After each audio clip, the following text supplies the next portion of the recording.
ஓம் ஆறுமுக அரங்கமகா தேசிக சுவாமிகள் திருவடிகள் போற்றி. தவத்திரு குருநாதர் ஆசியால் அகத்தியர் சன்மார்க்க சங்கம் தூத்துக்குடி கிளை சங்கத்தின் சார்பாக 1/11/2025 தூத்துக்குடி தெப்பக்குளம் மாரியம்மன் கோயில் வளாகம் மற்றும் அரசு மருத்துவமனை வளாகத்தில் பசித்தோர் சுமார் 350 நபர்களுக்கு புதினா சாதம் மற்றும் ஊறுகாய் சிறப்பாக வழங்கப்பட்டது.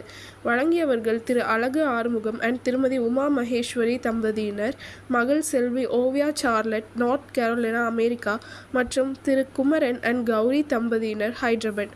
அன்னதானத்திற்கு பொருளுதவி செய்தவர்களும் தொண்டு செய்தவர்களும் அவர்கள் குடும்பத்தாரும் எல்லா வளமும் பெற்று சிறப்புடன் வாழ வேண்டுகிறோம்.